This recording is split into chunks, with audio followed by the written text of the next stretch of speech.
So the year was 1990. It's about time. Start of an era. They can't all be starts of the era. No.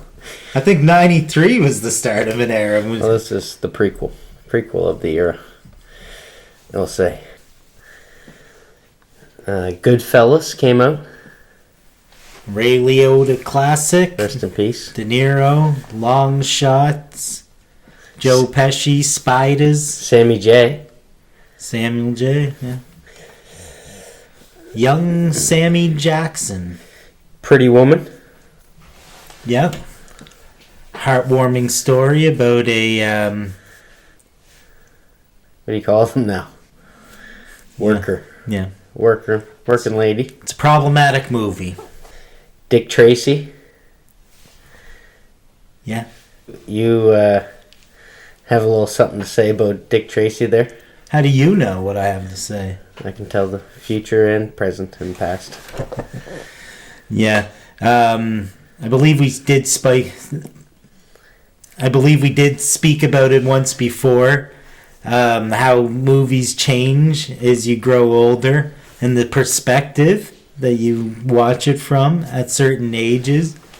And you think that's intentional, the way they integrated that sort of thing to be able to, appeal to a larger demographic? No, I don't know. That's hard to say. I think it's just... Because I felt like the kid. He was getting free supper, late night diner.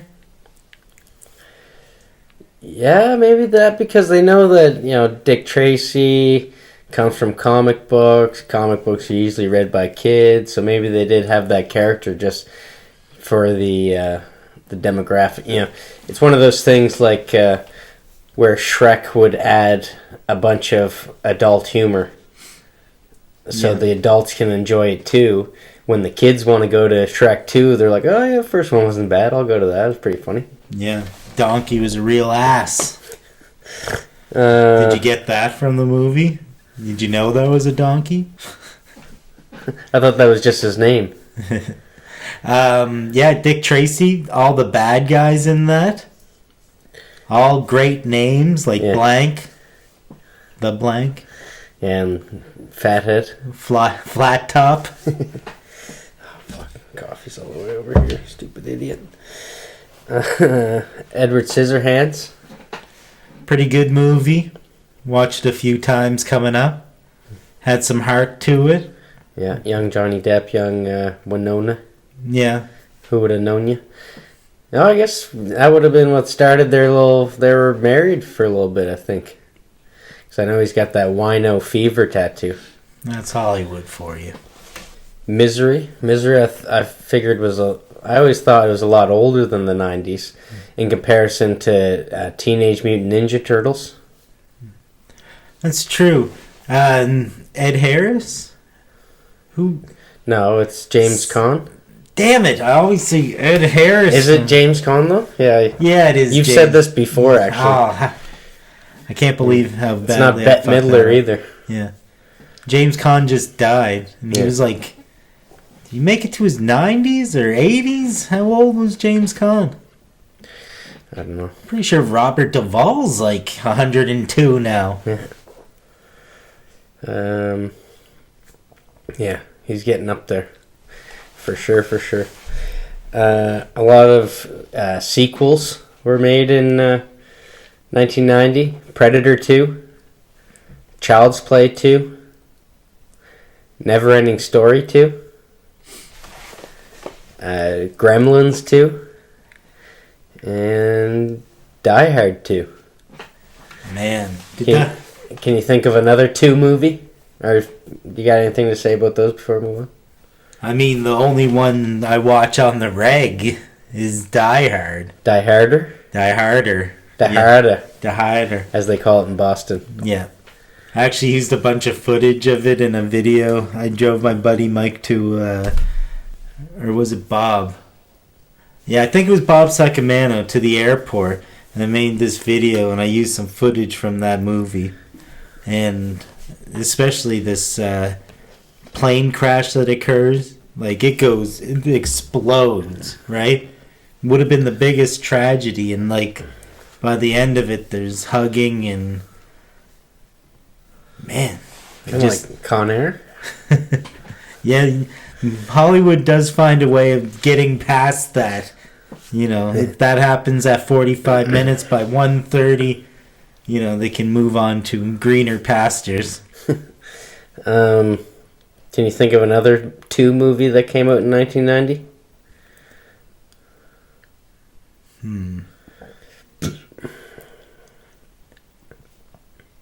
No.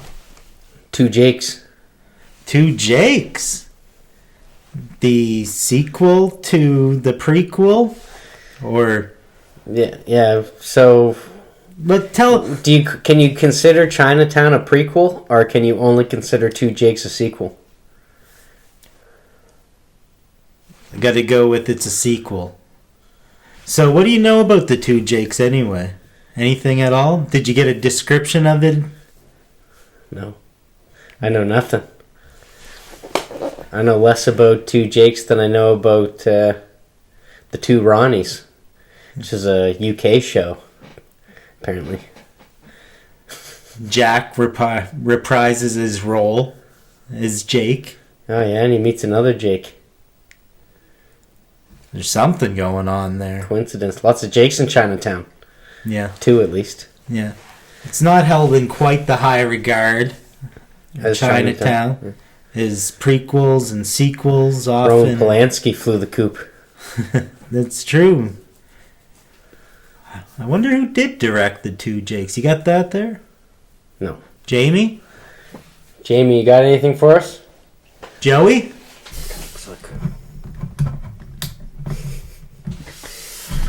Joey, you got anything for us? No. Oh, speaking of which, Joey's actually in 1990 with us. Yeah. I did accompany you 1990. Why don't you come down here? Yeah. Okay. You might as well talk about this movie with us. Come on. Sure. You're weird and wild at heart. Why don't you sit in? Scooch over, Phyllis. Yeah. Don't mind if I do.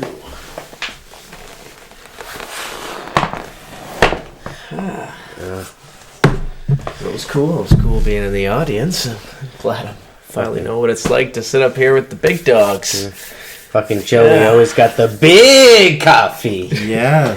Look at that thing. Remember, it's free. Why is that free again? The settlement I won. Okay, so what's up, cheese spread?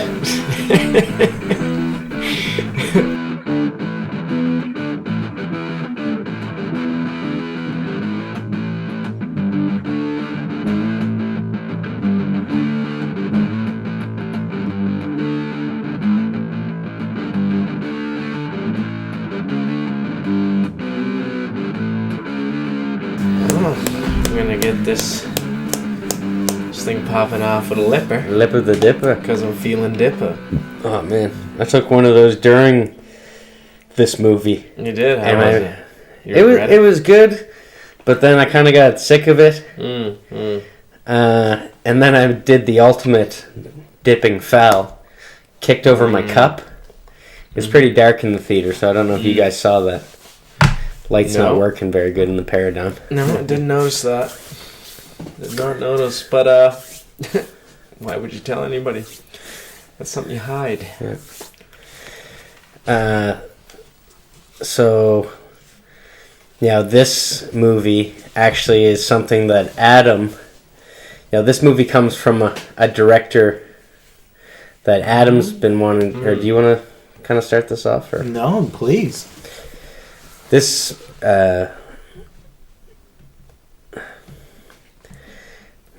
movie that we watched came from a director that Adam has been dying to talk about. Well, I mean, he's up there. Yeah. People know who this guy is. Yeah. And I liked it better A than... lot of people rely on him for their weather. I enjoyed this film a lot more than Mulholland Drive and also Blue Velvet, which I felt got really hyped up.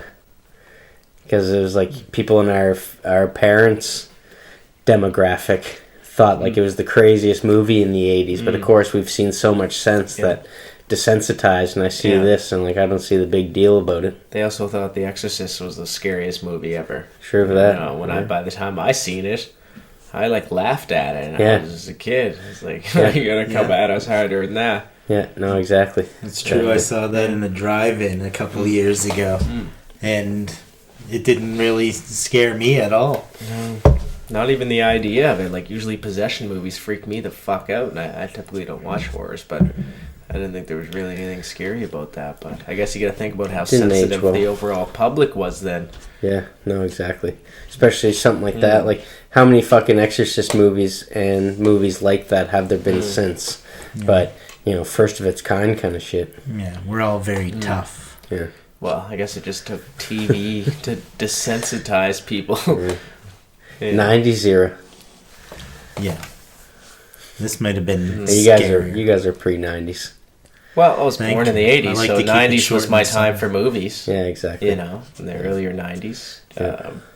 Looking at some kids' movies, I guess. Mighty Ducks was fucking the bomb. Yeah. Fuck, I loved that shit when I was a kid. But I don't know if that came out in 1990, though. Maybe. No, no, you're right. It would have been a little after that. I think 93. Yeah. Yeah, it was the year of the Turtles, not the Ducks. Yeah, well, Ninja Turtles, obviously, man. You already mentioned it there. Well, I was in the audience, so, love that movie, too. Up until watching this, I would have put Eraserhead as my favorite movie from Lynchy Boy. Yeah, and did you like the baby? Yeah, I related to the baby like you related to the kid in Dick Tracy. Yeah. But it was just, I remember I had to watch it. I missed the day where we were supposed to watch it in class. Yeah. So I was like, fuck. I have to do a little write-up on this. And they're hyping it all week. You gotta come see the baby. Yeah. And I remember I had to watch it at home to catch up and do the report. A little homework. So I watched it on my 11-inch Apple. That's not that. Oh, what? So I watched it on my little 11-inch screen. Oh, good. And I put headphones in. And Frankie came over. And the look on my face when he walked in, I was just like a fucking ghost. Because I was just so absorbed in this fucking movie that it really struck me, where I found like I just couldn't get into Blue Velvet or Mulholland Drive. It was in black and white. I know, and I still liked it. Good boy. But, Sin City fan right here for new age black and whites. Yeah, I like a lot of Alfred Hitchcock too. Would you say David Lynch is most known for Twin Peaks or Blue Velvet? I guess that really depends on the audience, because it was kind of an acquired taste, Blue Velvet, but I think a lot of people saw that one. I'm not sure exactly what the reception was, or if it was a huge box office bomb, maybe. Yeah, cult classic, I think. It is cult classic for sure. He's so culty in general. Yeah, and same protagonist. Yeah. He's a bit younger in Blue Velvet. He's got his shit together kind of in Twin Peaks. Yeah. And becomes like the most endearing character throughout it too. Yeah. You just love it, and you're solving the crime along with him. And he's always got his black coffee. And just where like thinking about interpretations of it, and the way that you feel like he injects his points into the story, like how it might all relate to a central thing, and then everything can tie into that instead of being the whole plot. Yeah. And he seems to make things like black coffee, for example, he will use as fuel for the character. Yeah. And it'll be, when they drink coffee, that's when they're generating good ideas. If their coffee's empty, maybe, they hit a cold case. Yeah.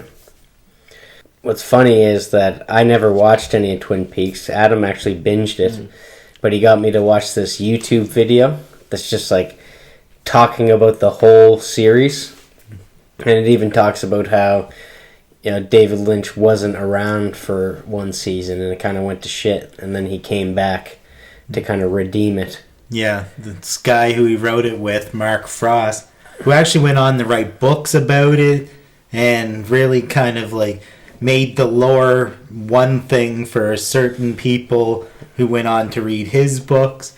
And David Lynch, he left on like the 3rd or 4th episode of the 2nd season, and I think it was in danger of being canceled and all this stuff.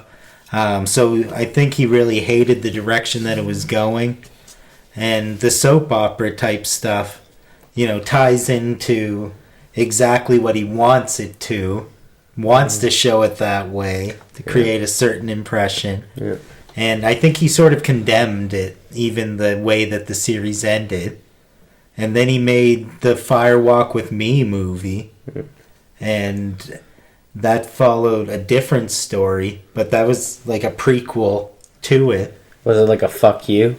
Well, everybody was anticipating getting answers for not having a resolute ending to the story. Yeah. And then they go in seeing this whole different thing, and David Bowie's there playing this bizarro character, and Chris Isaac and Kiefer Sutherland are the guys that are trying to solve this case. Oh, wow. And it is fun. They're going around trying to crack it and stuff. But I think it really fell flat for a lot of people. And as he always subverts, just like he did in the 3rd season, where they made it so the main character was 3 characters. So you see him a ton more, but none of them are the ones that you expect or want or love. Yeah. And it's heartbreaking to the audience to watch this guy, and you're waiting for him to kind of be who you want him to be the whole time. Yeah. Like nearly literally have a spell broken. Yeah. Yeah, and it was cool watching that YouTube video because I took it as like a film study almost, not knowing anything about the series and not having like time to get attached to characters or something like that. It was almost like watching Vision of Light, that cinematography documentary, which I actually sent to you. You watched some of it. I watched, yeah. Oh yeah, I guess we could preface this a little bit by saying that David Lynch normally won't explain his movies. And like he gets in the ear of his actors a lot and has them do like really specific things. Yeah. Some really weird stuff in a lot of cases. Yeah. And this was your first experience with David Lynch. Yeah, I never seen any of his movies before that. Before that movie. So Joey, he's a boxer, champion boxer. Was one hell of a singer. Okay. An ambitious upcoming DJ. Yeah. Upcoming DJ. An artist from a lot of angles. Up and coming or upcoming, like eventually. I'm getting there. He's there. He's getting there. Listen, I'm dipping my grimy little pecker pullers in the pot. Yeah. That's all I know. I couldn't have put it better myself. Give this guy another tongue twister. Fucking hired. If you keep pulling stuff off like that, fella, you'll be around more often. Might even want to watch your favorite movie. As long as I don't stick my dick in the tip cup, we're good. Am I right? Yeah. Well, we don't get tips a lot here, but I know what you're trying to say. Keep it clean. So.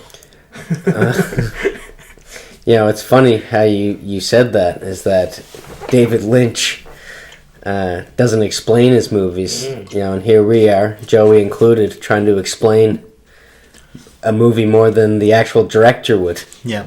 It's misapprehension at its finest. So what's the name of the movie, Joe? Wild at Heart. There it is. And a weird and wild movie indeed. Starring Nicolas Cage, he played Spider-Man Noir. Am I right? Yeah. Am I right?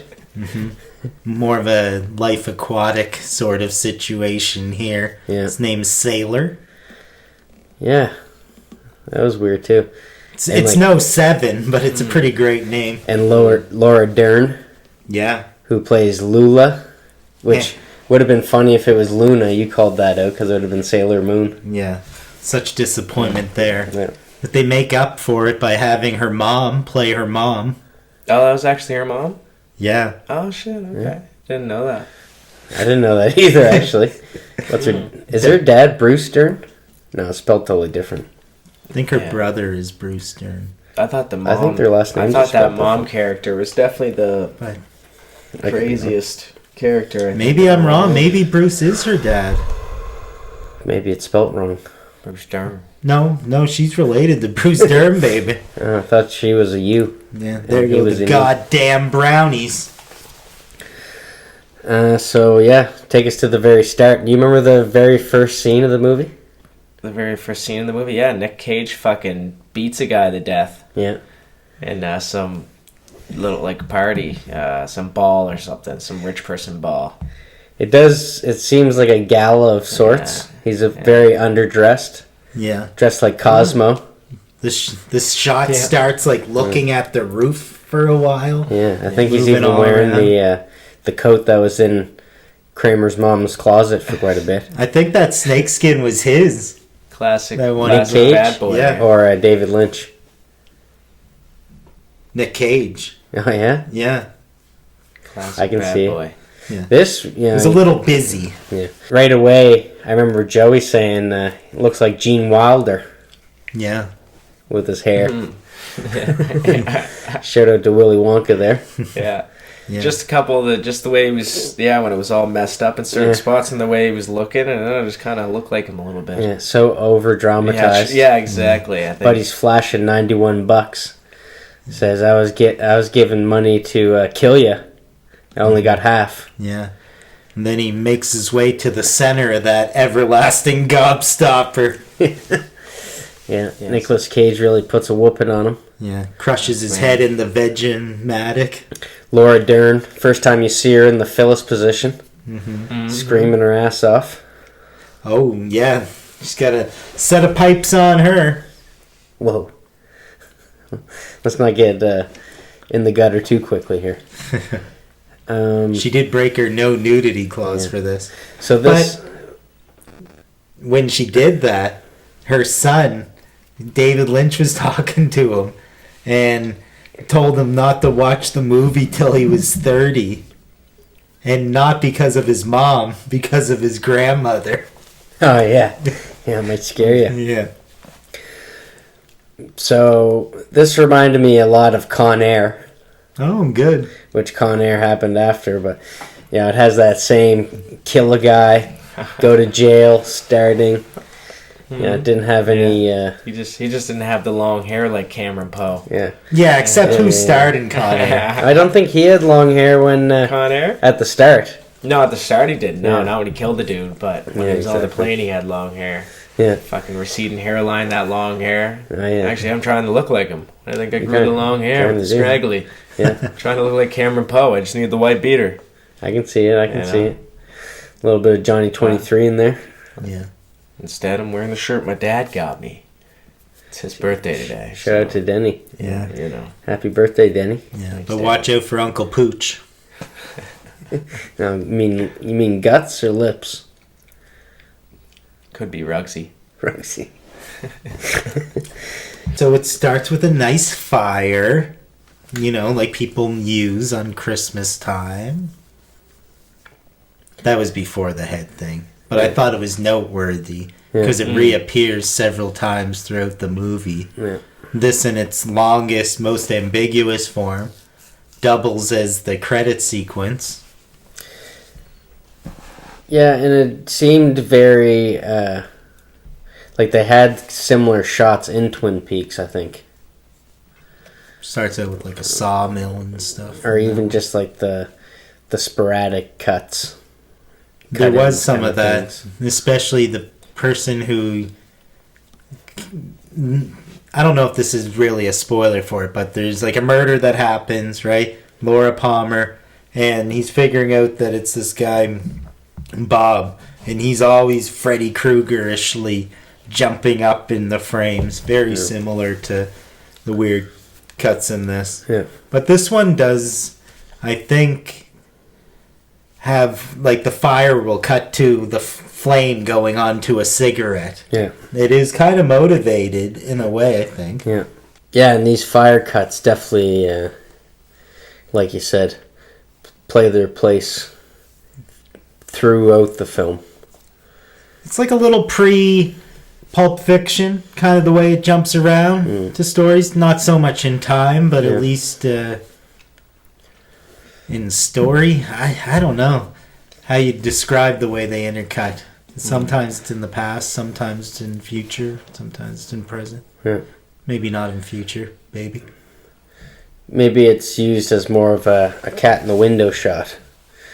Like it's an easy way to cut from through like to flashbacks and all these different, because there is a lot of flashbacks. There's even some imaginary things, people kind of thinking of stuff. What if this happens? And they use these fire cuts just to get in and get out of scenes. Yeah. But there's other flashback. Like it flashes back to the other side of what's happening in the initial scene later on. Yeah. A lot of the flashbacks were going towards the same story, though. If you watch the... Oh, yeah. You know what I mean? It's trying to eventually resolve it. And then you kind of seen what happened. It is a bit more straightforward. Yeah. Although it never seems to outright say some of these things. Yeah. Well, yeah. But always, there was a lot of fire in the flashbacks as well. And what was interesting is you actually get a lot more flashbacks in like the first act, like the first 45 minutes. You almost get like all the flashbacks, which a lot of movies keep the flashbacks for like the end, or like at least second act. But they kind of used the flashbacks right away. There was almost like a couple scenes all cutting back and forth, like the bathroom scene, flashback scenes, then present time. Right. Yeah. Excellent observation, sir. It was. Thank you. It's one of the keys to unlocking this mystery. Yeah, we're getting there. This riddle wrapped up in an enigma. Yeah, I just matched 2 oranges on the Rubik's Cube of this David Lynch film. So, just like story-wise, as we're introducing all these people, because there's 5,000 characters in here. Yeah. And so he goes to jail, like you mentioned, 22 months, something like that. Yeah. Not bad for... Killing a dude. Yeah, Mr. Self-defense. He must have just got manslaughter. Mm-hmm. If we were to speculate immediately. Yeah, maybe. Yeah. And then goes right back to giving Lula a call. Yeah. You know it. Lula, who's definitely like a personification of what's supposed to be sexy in the early 90s, like Yeah, absolutely. way too thin. I don't want to shame, but at least for it's sad that at one point in time it was like you have to be this small to be attractive, and it was very of that era. Personally, I like a little more cinnamon on my babka. Yeah. No, she was definitely chic for that era. Always striking. The Phyllis pose. Yeah. Very I don't know if not pin-up, but... Voguey, or, what you would see a lot of women do on the front of a cover of a magazine. Yeah. Kind of weird. Magazine era still. And I think at the same time, too, it kind of goes with the soap opera theme. That especially the female actors were kind of the overacting a little bit. Yeah, there was a lot of that. That gives you this sort of uncanny feeling, right? This one-dimensional sort of, almost like brainwashed sort of dreamy adoration of him. little Vaseline on the lens. Exactly, yeah. Definitely on purpose. Yeah. These rose-tinted glasses. Yeah. And I think her movements had a lot to do with that, that... yeah, no, exactly. And he's an Elvis clone. Holy fuck, man. Yeah, just like Clarence. I saw a lot of parallels between Clarence and True Romance in him. But, I was going to say, is that... yeah, because he, like, Twin Peaks is, like, very satirical of soap operas. But, so there's a lot of that vibe in this. But at the same time, I saw, like, a lot of satire of action movies as well. You know, that overacting, the fight scenes being so over-dramatized. The bad guys don't even get a punch on him. Yeah, he's just like kicks ass wherever he goes. Like Seagal. Yeah. Yeah, exactly. He never gets hit. Yeah, and that might speak to she's like the ultimate woman from action films as well. You know what I mean? Yeah. The supermodel. They always got the supermodel, like cliche. Bond girl, for instance. Yeah. I suppose so, but it's almost like a delusion. Yeah. When he's singing to her in the bar. Someone's dream of what the perfect action movie would be, or like soap opera would be. Yeah, like he breaks into song right after kicking someone's ass in the club. Very easily kicking his ass. Yeah. And has some of that antiquated, like 50s sort of thing. Yeah. Where, the mother doesn't want the daughter to be with the rough boy. Yeah. I mean, it goes way more sideways than that. But, but that's sort of the setup. The cliche. To give her cause to run away from home. Yeah. Yeah. I thought it was fucking... I thought it was awesome. Really. The whole feel of the movie. I think that's just... I don't know. Cinema then as well. Like, you can't even repeat it just because the equipment, the way it looks, the way it sounds...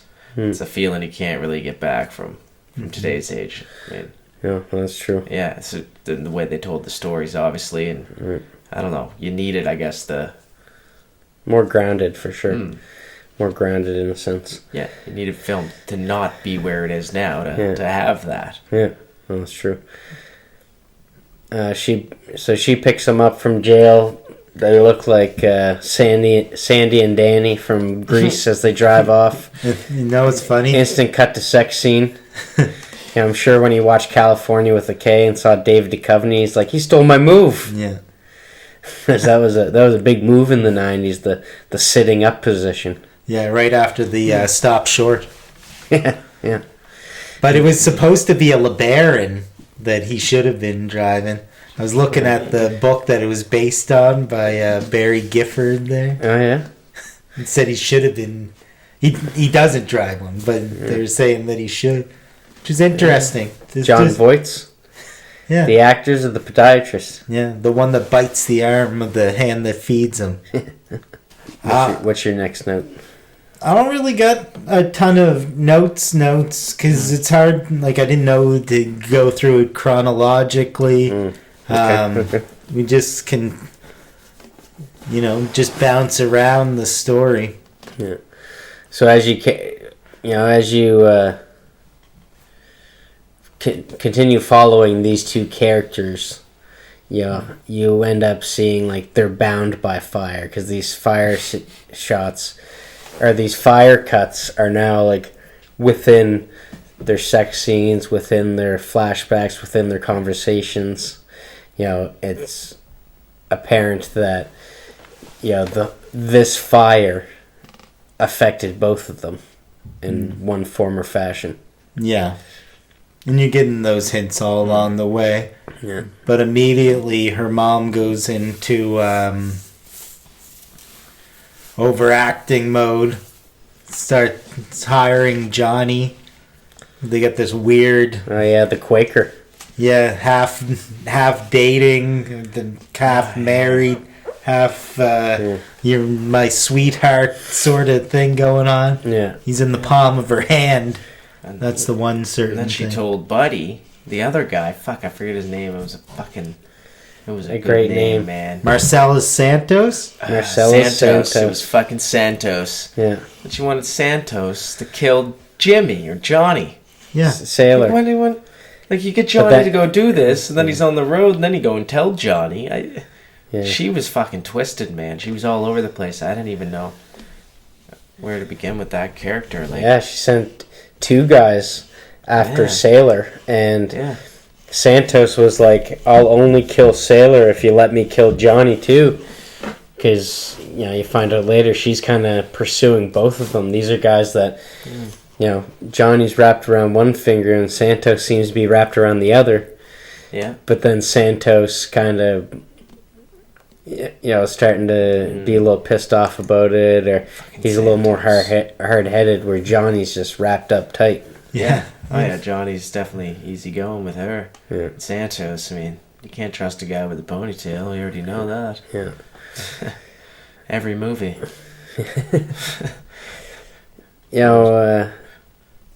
And then, it very much becomes that kind of chase film. Oh, yeah. Same as true, like so many of these films, these pursuit films came out in the 90s. And what I find interesting is that this film really seemed almost ahead of the time.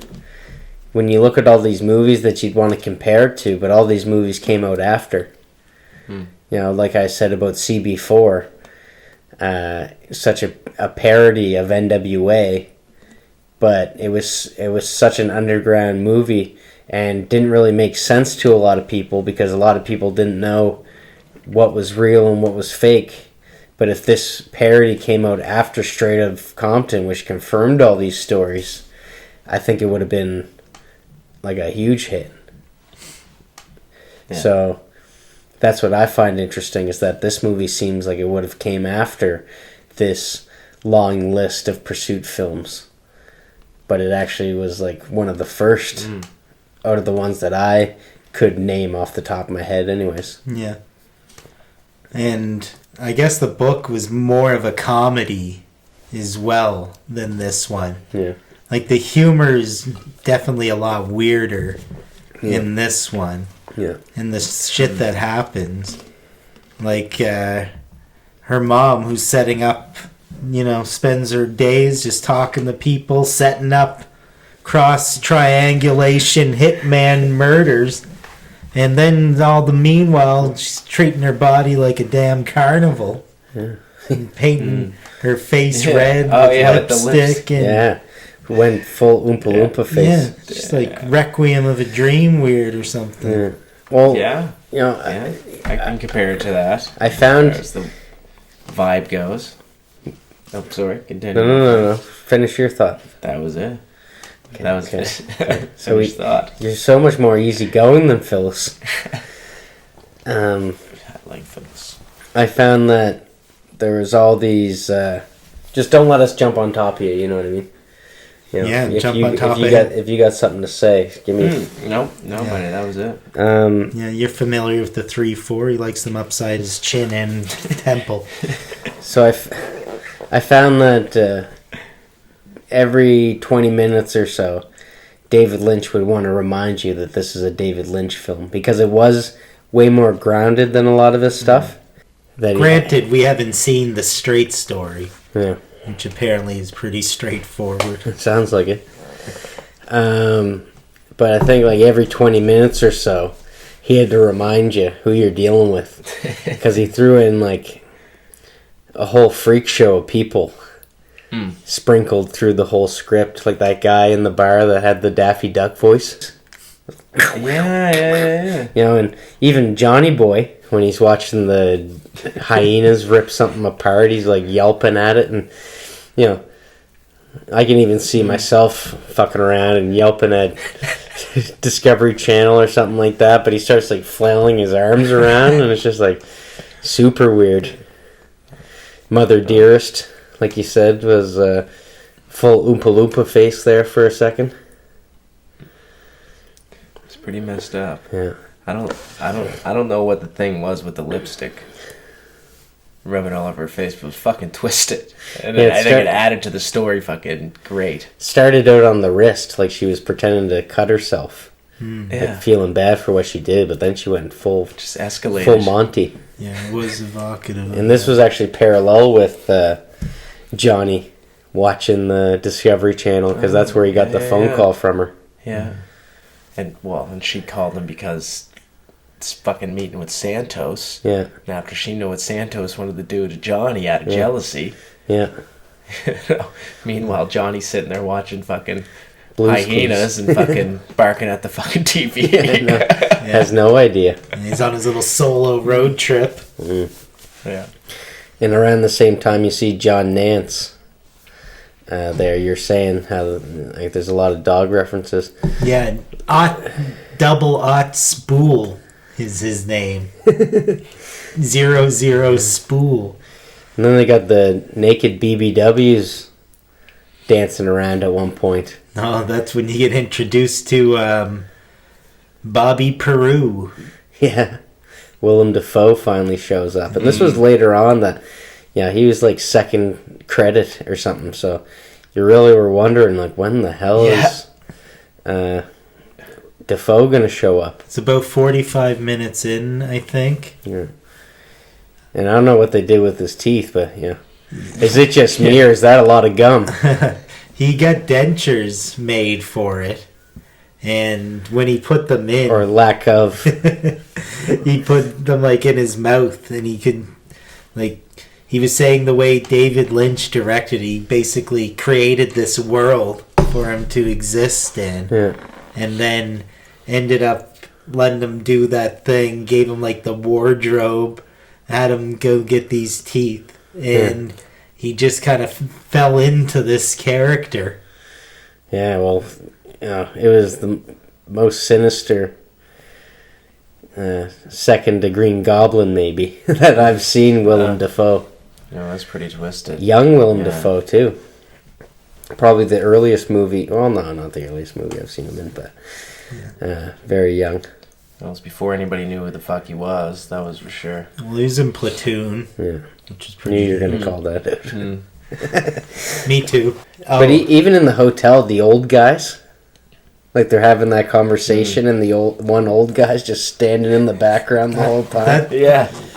Well, that's when you were seeing Santos in person, or not but her and Misfortune, which is kind of interesting that the mother's name or her name is Misfortune.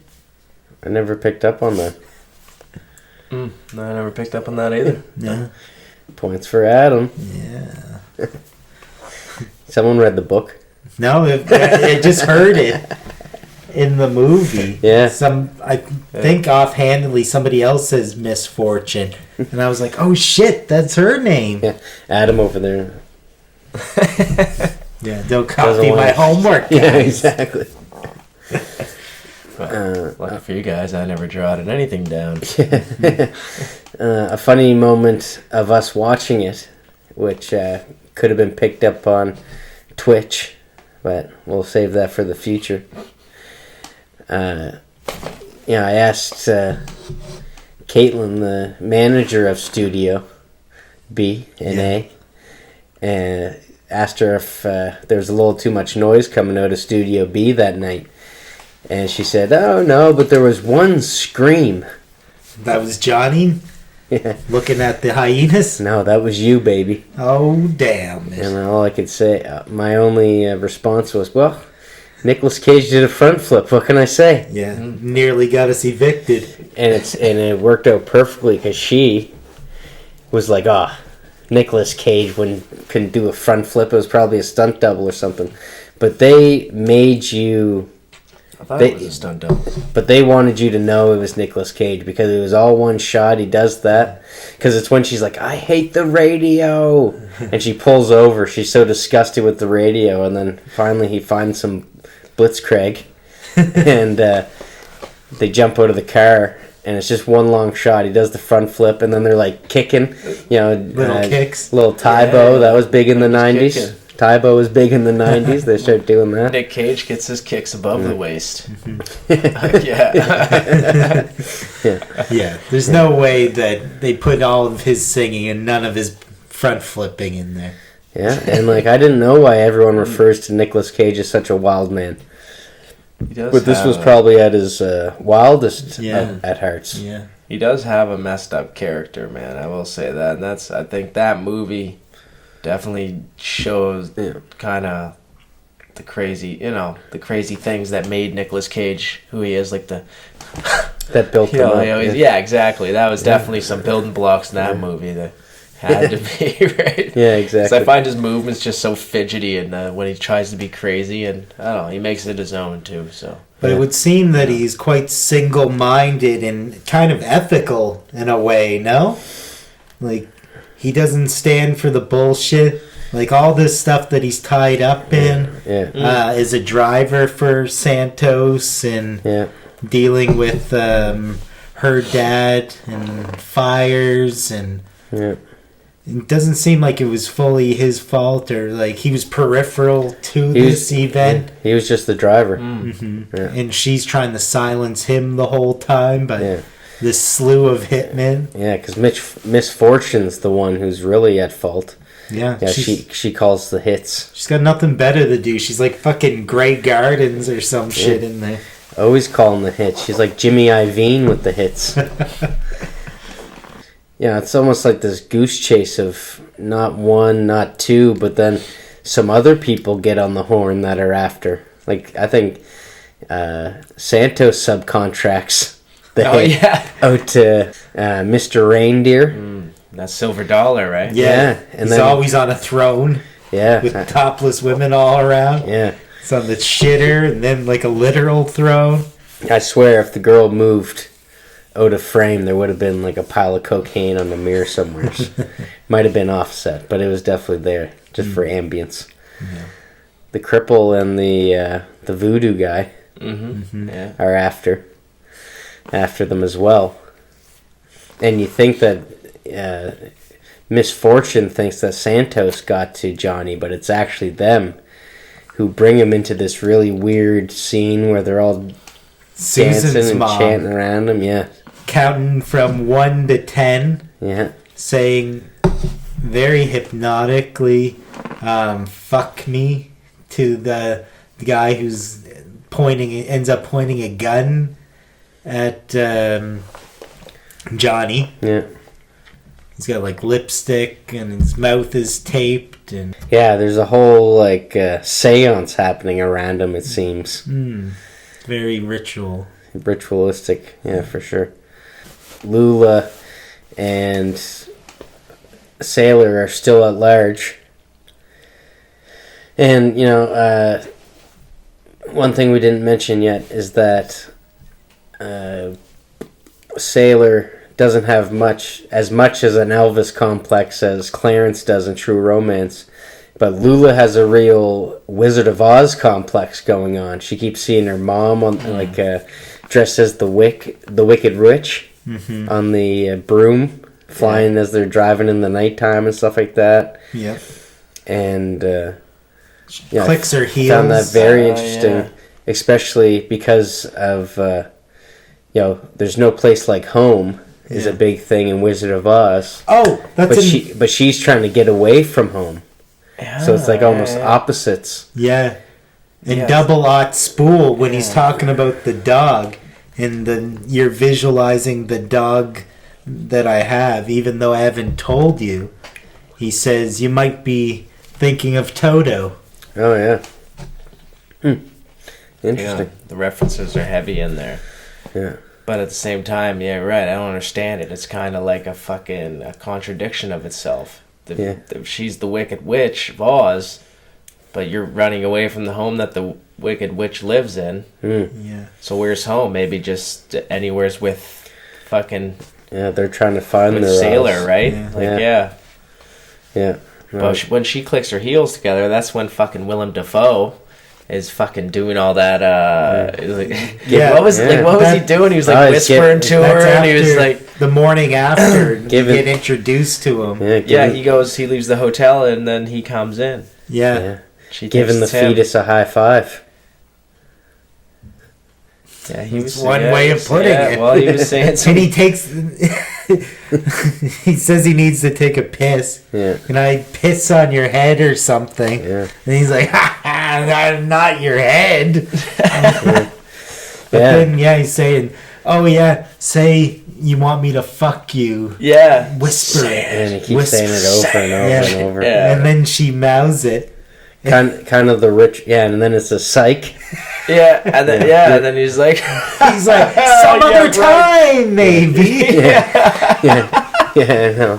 And it's like the scene after she admits that she's a three-humped camel to Sailor. yeah, it's interesting. And then the next But scene. yeah, he is picking up on that. Like, oh, it smells like puke in here. Yeah. And when he pissed in that toilet, it was like a set toilet. Oh, man. And He wasn't supposed to piss in it's it. not hooked up to any plumbing. That's funny. Joey should have been on site. Well, really nothing I could do about it except cup it out. And then the direct scene after is Peru going back to Sailor being like, oh, so she's pregnant. And like, right away, just fucking this whole thing up that Lula and Sailor are going from both ends, really. Yeah, he's gonna need a little money or something. Yeah, he's really throwing, he's definitely throwing a crutch in everything, like from both sides. Probably the strangest character. Second That only was to added that to lady it. with the jazz hands. Yeah, but like you said, he always plays strange characters. He's even the hair sniffing guy in Charlie's Angels, the Cameron Diaz version. I remember him from that. But Willard, Yeah. you ever see that movie? Oh, of course. With the rats. Did not see Willard. You know Ben by Michael Jackson? Yeah. That was written for the original Willard. Oh, really? Ben's the okay. mouse in it. Yeah. Yeah, okay. Or a rat. You knew that? No, that's funny. Yeah. Thought you were talking about the chimp. No? But like, I kept thinking that there was going to be some callback to this guy, because it's like going through his whole story, and like you can't even recognize the actor when he first comes, and he's like balding and has long hair, and then kind of looks more and more normal through the scenes, but he's like putting cockroaches up his butt. That was an odd part, too. Yeah, they're It's not like, butt roast. Not why? cockroaches, they're butt roaches. Yeah. That's how you're getting there. There's so many things in Picking the up movie. what you're laying down, bruh. So many things in the movie where I was just like, why? Yeah. It's just really things there that I don't know if they held a purpose. They couldn't have. I was waiting for a purpose. He likes to keep you guessing. He does not want people sitting around filming themselves do what we're doing right now. Yeah. No, I just wondered if there's any kind of significant My fucking value to any of that. Like a guy sticking cockroach up his ass outside. Maybe it's a cry for help. And the whole story. Maybe he's got a problem. You just thought that guy was going to show up at some point in the story, and just like, I thought it would just be like out of nowhere and something outrageous would happen. She and then said he he's gone. disappeared. Yeah. Yeah. Dell disappeared. Maybe it's all allegory for, the way that she wouldn't have got pregnant. Speaking of which, y'all see John Wick's? For some reason, everyone says, "Oh, I should have saw John Wick." I haven't seen any of them. I watched some of John Wick 1. Not all of it, though. There's, I think it might be the third one. He's got like everyone through like the Hitman Syndicate kind of thing. The League of Extraordinary Hitmen kind of situation. All coming after him. Are all coming after him. And there exists in this world these like, I forget what it is in John Wick, but it's like a silver coin kind of thing. And they cash them in to do certain things. Even in these most dire moments, there's like this law that's upheld within this, the society belongs to. And just these silver dollars going around, like Mr. Reindeer is talking about silver dollars. It's like the currency for Hitman in this too. It has a number to it, but they never actually disclose the number, what the silver dollar's worth. Yeah. They just said this one's a silver dollar. Yeah. It must be like an extreme favor kind of situation. Yeah. Yeah, I was thinking like definitely a high priced hit. You're kind of thinking of it just like a silver coin. The silver dollar. No, I know it definitely has some kind of value. Yeah, value. Just they never mention the number in the movie at all. We just know that the silver dollar is fucking significant for the hit. Yeah. I think it just means it's a big one. Yeah. That's why them guys were so horny to get on it, right? You're hoping that's not all they're getting paid. No. Well, who knows?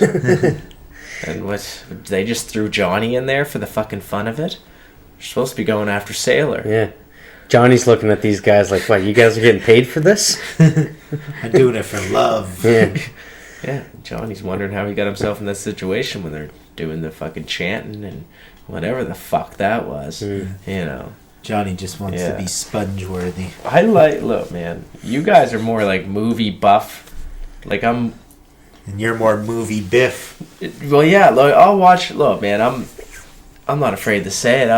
Obviously, I'm more drawn towards like what's mainstream and put out to the movies and shit like that. And you guys actively go and try and watch more independent like films, right? Mm-hmm.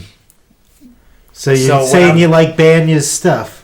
No, well, when I watch a film like this, I never probably would have went out of my way to watch a movie like this. Yeah. So when I watch a movie like that, I'm just like, mine's blown a little bit, and I have all these questions as to why, and there's a whole fucking artistic thing there, man. You guys dig deep into it.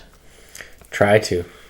We could be super wrong with our theories. But you understand a lot. Yeah. It's silver, Jerry. What's going silver. on within the film and how certain scenes were filmed, and like for example when Nicolas Cage did the flip, I thought for sure that was a stunt double, but I never really kept in fucking mind that how could it be a stunt double? It was all just one shot. Yeah. Oh, they'll let us know in the comments. Yeah, exactly. The sevens of comments that we get. Yeah. I'm not sure where I was going with that, but the point. The moral of the story is that's why it's just not usually a movie I would have watched. I didn't even know it fucking existed. Yeah. Hear that, everyone out there? That's kind of our whole shtick, is talking about movies that no one ever watches. But here's the thing, I love fucking movies. So I'm not never watched it. I watched, I've seen other movies you guys covered. Some of them I haven't seen, but it made me want to watch them. Yeah. But I'll be definitely more inclined to watch, more of this guy's movies for sure. Yeah. Yeah, he's an up and comer. Mm-hmm. Yeah. That's an up and comer. Isn't he like, fuck, he's got to be in the 60s now, right? Probably older, but it's great that this is a prime example of what we're trying to get everyone to be on the same train of thought. So that's train of thought. So that's awesome. Appreciate the movies. I think a little further than your usual cliche. Yeah. You know what I mean? Which, and in the future we'll talk about a film that you really enjoy, and let you kind of lead the conversation in the sense of. Oh fuck. I think I can do that. Same way as we talk to you about boxing, you know what I mean? Something that we don't really have an inside look on. We might have more of an inside look when it comes to films, but that's the fun of conversation. Yeah, we're just out hunting buffaloes. Just don't overhunt, huh? Yeah. Save some for us fucking. We just starving people. We just plow on through, just driving on through the night until we get to a car crash and find Cheryl and Fenn stumbling around, dead bodies, like a broken porcelain doll. You remember that scene? They just come on to a car accident. Oh yeah, it's actually it might be the first time that you see. It's one of the times that you see the misfortune being the wicked wish of the witch. Yeah. Something like that. Pretty close. I definitely thought that That's how that girl lost her leg, was that car accident. Yeah. But I think she just hurt her head a bit. Yeah, didn't she die though? Friends references just don't feel the same. But you got to hit all demographics in this world, right? Yeah, Well, at least all the 90s ones. Yeah, exactly. But then she dies in front of them. Yeah. Yeah. Why'd she have to do that in front of us? Yeah. One would ask. Mm-hmm. It's an interesting, they... Oh, I wanted to talk about those old guys again. Yeah. When Santos and her finally meet up or whatever. Bunch of Six Flag guys. It was very... one guy on crutches. Yeah. Definitely a Six Flags, like, this ride should have been shut down. Yeah. The other guy with the cane. Yeah. And the other guy is kind of like always backing up. Ailments of all There was sorts. the guy that stayed there for fucking way too long, right? Yeah. He even asked at the end, do I have to leave? Yeah. But did Santos overthrow these guys? Are these the old logs of it all? Yeah, he kicked them all out. Yeah. But not the organization, but did he assume power over them as they become too aged? Ooh, like they're part of Yeah. this whole thing. This whole hotel is... And they're beat up culty. too. So, maybe he had to show them who's boss. Okay, yeah, I like it. Yeah, just throwing mad theories out there. Yeah. What other reason would there be? They got to represent something. Uh-huh. Like these Kind of like things. Ben Stiller and Happy Gilmore. Which, speaking of which, Marble Rye. Shut up! Don't tell her anything. Now, My back hurt. My fingers hurt. Well, now your back's about to hurt because you just pushed landscaping duty. yeah. I'd like a nice glass of warm milk to help me fall asleep. I'll give you a nice warm glass of shut the hell up. And who plays grandmother in Happy Gilmore? None other than Marble Rye Lady. Yeah. Oh, that's interesting. That's true. Also in this film. Yeah, she's like one of the heads of Mr. Reindeer's special long Games. table dinner. Yeah, game. Oh, the game. Yeah. O'Brien?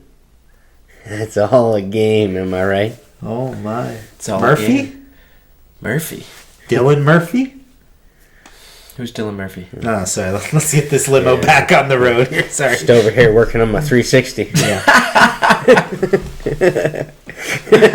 Yeah. No, that one went over my head. Yeah. No. Yeah. Well, explain it to me. Well, I'll send you the episode. They pretend to be two guys, so they can get a limo drive from an airport, but they don't know that the people that they got into are like these two neo-Nazis that are about to do a Yeah, speech they or wrote whatever. a book or something. They're like Yeah. famous. Yeah. And he's reclusive, so they don't. He's never been seen before in Yeah. public. Yes. It's called The Big Game is the book. The big game. Yeah, I think didn't catch the name, but I Yeah. remember that episode. Yeah.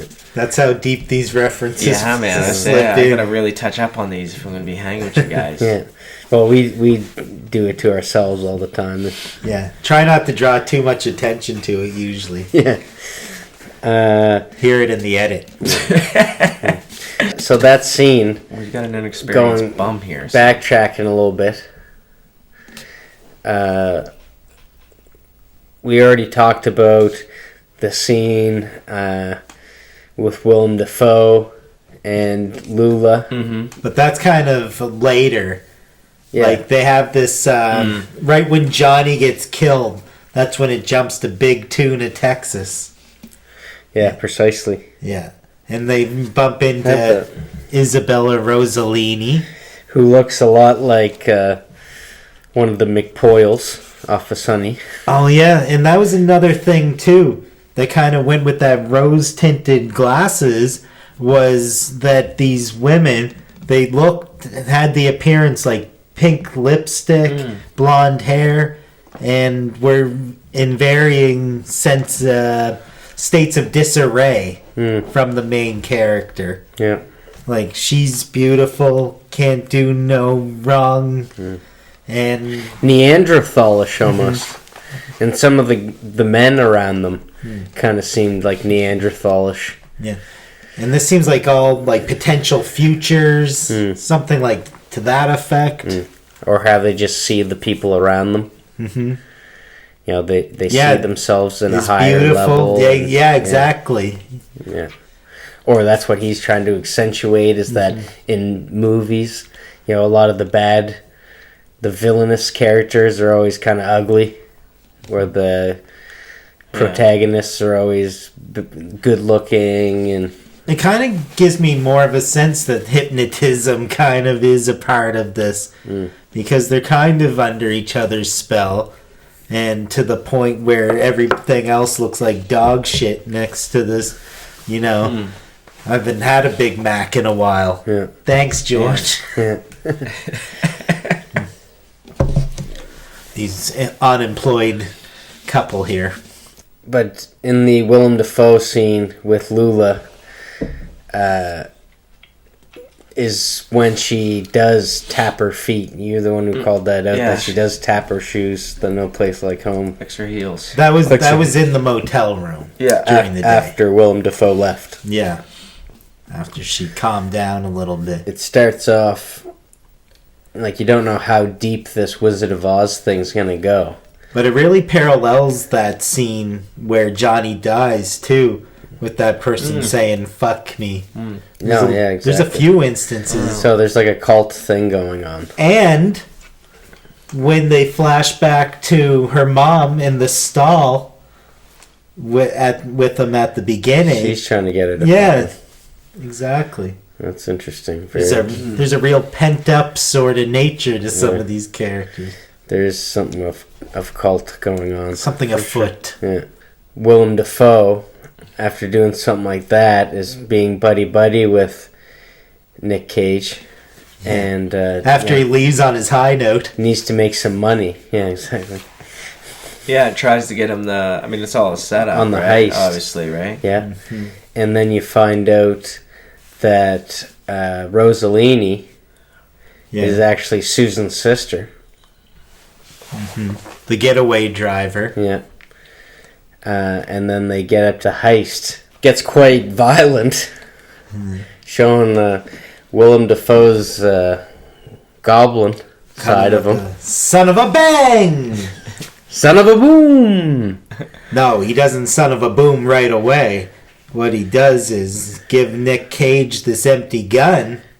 Mm-hmm. Lets him look a fool in there. Yeah. And then the other guy starts to... And then the son of a boom! Yeah. These two old guys are fucking crawling around looking for their fingers and stuff like that. And then... and then this kind of ties all my theories in together, actually, about this satire on action films. Because what does Nicolas Cage do? The classic, I gotta run...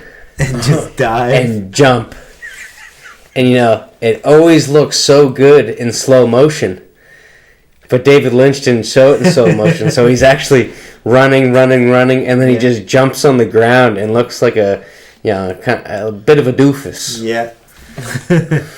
And still didn't get shot, and then just gets arrested.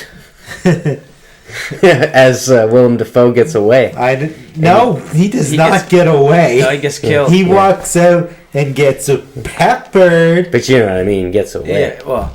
Gets away. Here's the thing I found interesting about Dafoe. Like, you almost thought he was, like, in a way, he was trying to set Nicolas Cage up, planted something.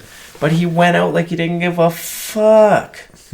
You think he would have had more of an exit strategy? Yeah. I thought he was going to at least try and fucking get away. And some self-preservation. Because it seemed like that was the plan. Set this guy up. Yeah.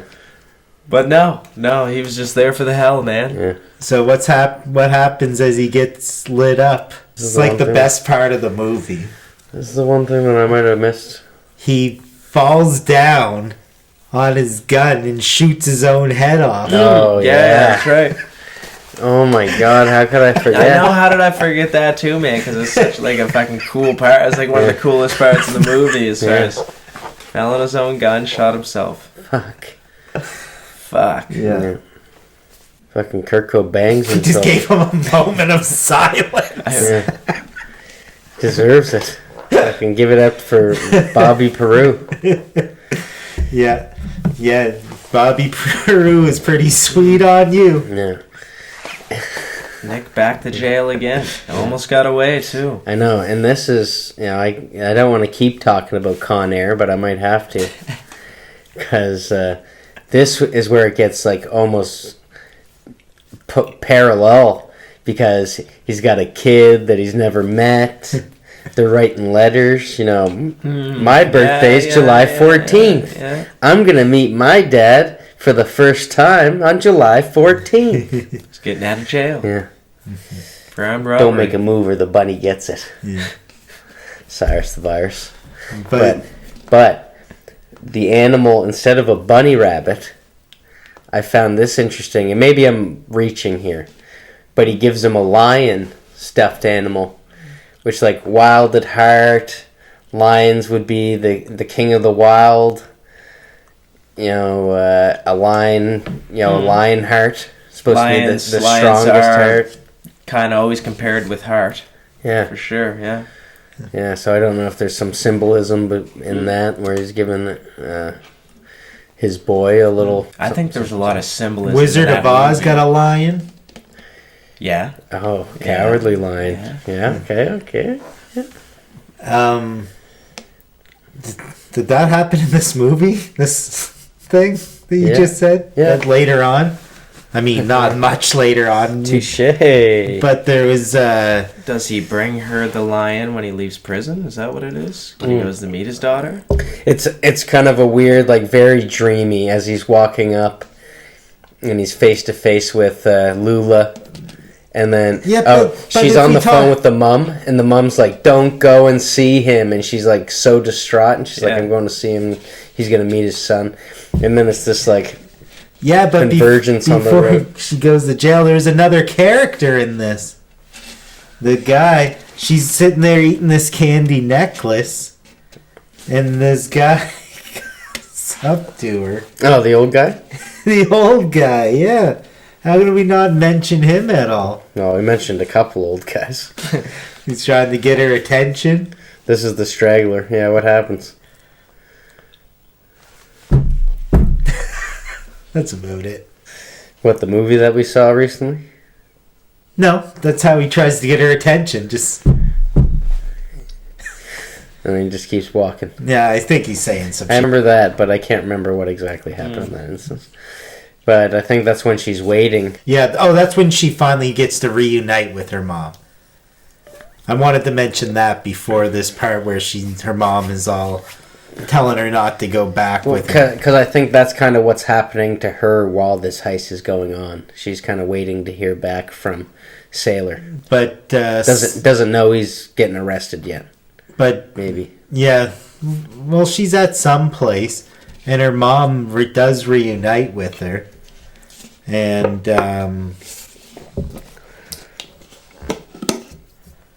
Santos is there. Yeah. It says, your mom's been worried. Oh, yeah, tries to give her I a little remember fatherly that. talk. Yeah, Santos fucking walking in there like, hey, I'm Santos. It's noteworthy that, she drew again away from her parent, mom. This is when you get Is this when you get the final piece of the flashback where you find out that Santos was the one who lit her dad on fire? Well, you always... It didn't even matter by that point. Yeah. I know. Sailor's been vindicated. Yeah. And it's funny because there was no, shot of Santos jumping into a car and Nicolas Cage driving away that I can remember. Usually you would have that confirmation of how Nicolas Cage was connected to this. Yeah. But there wasn't any of that. No, just implied. Yeah, she does have the phone call with her mom. Hates, same as beginning. Just wanted to round this out. The cycle's kind of repeating here, like you like. Yeah. She throws ice cubes at her picture. Yeah. Oh, yeah. And she kind of disappears out of the frame, doesn't she? Something weird happens there. Yeah, she screams no. Girls love the bad boy. Yeah. It's true. Bad seed. And yeah, now they have... Especially when they sing like Elvis. True that. The original bad boy. OBB. We really glazed over how good he was at singing out. He sang the whole song. It was questionable if it was actually Elvis or was it Nicolas Cage. You can Yeah. have a little... Sorry. There was a little Nicolas Cage in there for sure. Yeah, you can hear the Nicolas Cage in the voice. I think it was him. I think he was actually singing it. He was, yeah. And then, Mama and son racing to go meet him. Yeah. And almost crashes, merging in the traffic. And then immediately encounters another accident. And there's the guy there. There's one dude who's all fucked up on the ground and the other guy in the wheelchair. And he's like, same thing happened to me last year. Yeah, I know a guy if you want to go talk about that. Oh, yeah. So, do you remember what happens from there? He meets his son. Yeah. I can't remember what... Like, almost instantly, they just have a riff and they're... they run away from each other. What happens there? I can't remember the exact... I think he's got this idea that the son be better off without him in this relationship, something like that. Yeah. And then he starts to head off into the sunset. And then he gets surrounded. Yeah, by the orphans. So many They're people. coming from all angles and like far distances. Do you remember that? He's walking down the yellow brick road there. Yeah. And all you can see them coming from like 100 yards away. Yeah, a bunch of Van Buren boys. Yeah, the Van Burens. Yeah. Silly me making a Warriors reference. Look like all the guys from the Beat It video. Yeah. Lucky, too bad he wasn't holding a pepper shaker.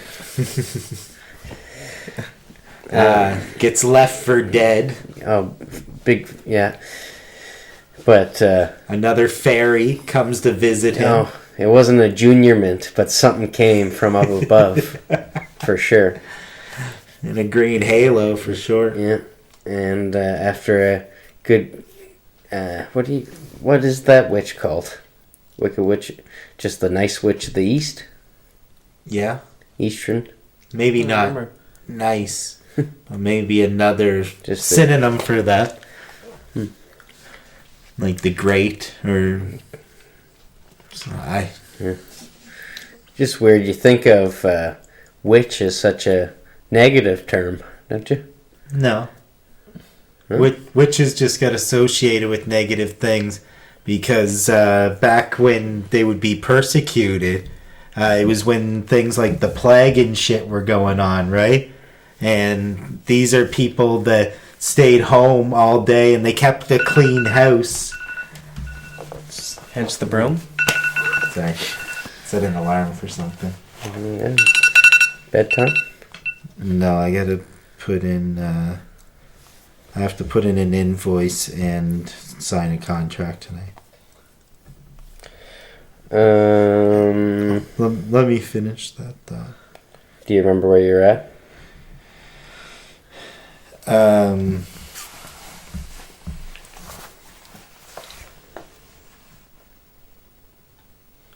No, I was making a point, but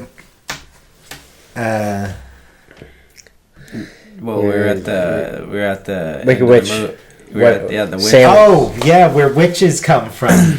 So they get depicted with brooms and stuff because they would be keeping clean homes, and when there's clean homes, there's no rats and things like that carry the plague. So they weren't getting the plague. So people were thinking they were witches because they weren't afflicted with these things. They're just clean. Yeah, pretty much. Wow. What's crazy is I actually drove through Salem on my way back from Boston. Nice. And did what any normal person would do, is stop in a graveyard and smoke before crossing the border. And we were standing in this graveyard, and this whole graveyard was built around this like really weird looking mound that was kind of like concrete and branches, but it didn't make sense. It seemed like the branches were kind of coming out of the hill. Damn. And they're just like concrete. Me and Frankie are sitting there kind of like, you think that's where they buried all the witches back in the day? Just threw them in this hole and then just put a bunch of concrete over it and stuff like that. I don't even know if concrete was invented back then. Spoiler alert, they burned witches. Yeah. To ashes? Yeah, you can't... they weren't ground You ever watch CSI? You can't burn bones. Drown. Got to put the bones somewhere. And then burn. Only You're probably in the somebody wrong Salem. Yeah. Salem, Massachusetts. Yeah, that is the right one. But there's a Salem in Oregon as well. And Never been to Oregon. Porn capital of the world, I guess. yeah. Really? Didn't know that. Really? Oregon? The Oregon Snail Trail? Basically, the only thing I know about Oregon. Yeah. Love Me Tender. All right, that brings us back on track. Now I know what we were talking about in the first place. Yeah. So wakes up, changed man, change of heart. for sure. Changed that heart. Changed that nose too. Another little satire thing where his nose was just ridiculously swollen. Like a really bad prosthetic. It was broken. Obviously bad by choice. Yeah. And Look like Tony. yeah, and then he just goes trancing down the yellow brick road after her. And this seemed kind of satire as well about like like High Fidelity. Like holding is that the movie where he holds the radio outside the window? No, Stereo? say anything. Okay. Same actor though. Kuzak. Yeah. Kuzagini. Those movies where these guys would just do anything to get the girl. Like go through great lengths. Mm-hmm. And this guy like jumps over like 12 cars or something like that. It's just this huge overdramatic thing how he jumps on the car and he's like, take me back, and then And it's known kind of as David Lynch's Hollywood ending because of this. oh, okay. Because it's happy. And that's what I think. It's very like satirical of these classic Hollywood endings. But the book, it ends where he leaves the kid and the mom. It doesn't have anything after that. He never comes back. The Van Burens don't even. Oh. So he never even stayed true to the book ending. Yeah, so he Interesting. subverted. Maybe he didn't like that the book ended on that note and wanted to subvert that. And Should have looked at the credits. It's probably like ending by Mark Frost. yeah. Because if it was happy ending, Yeah. I'm sure the movie would have taken the other twist. Yeah. Interesting. Put that just for that. Such an enigma, this guy. David Lynch. Just when you think you know a guy. But then again, you look at their relationship. I mean, can we predict a bright future for the two of them? I don't think. But was it maybe something that happened in the second novel? Was it like... Yeah, did he leave it open for a sequel that never fucking ever got shot? Or does Lynch even Is do there a sequels? reason why you think that David Lynch would do this? But it's interesting that you say leaves room for a sequel, because this was his only thing to ever get a spiritual sequel.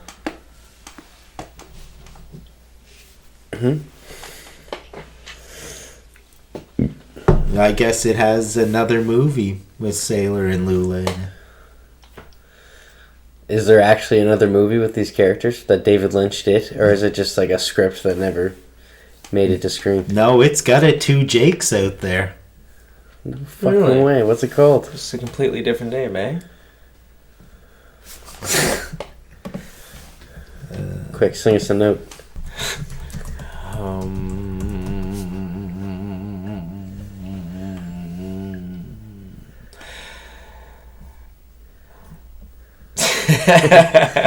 That was a note. Thank you. No, it was a note. You asked for a single note. Yeah, no, that's good. I got what I asked for. Well, it was shaky, but it was there. Ran out of breath. You're now a tired mastermind. How's it feel? It feels great. As long as I got this fucking lipper in, I'm doing great. Still hanging in there. That lipper. All 4 of us are hanging in. Well, third lipper, but you know. Can't tell them that out there. They're gonna think, yeah, this is edited.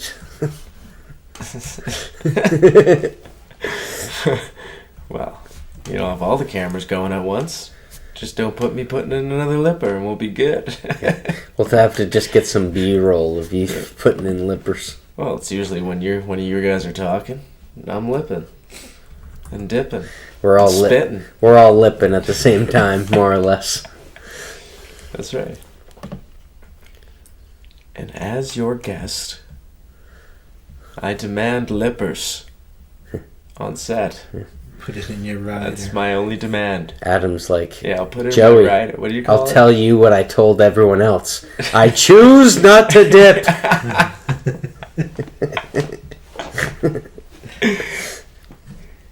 Maybe one of these days.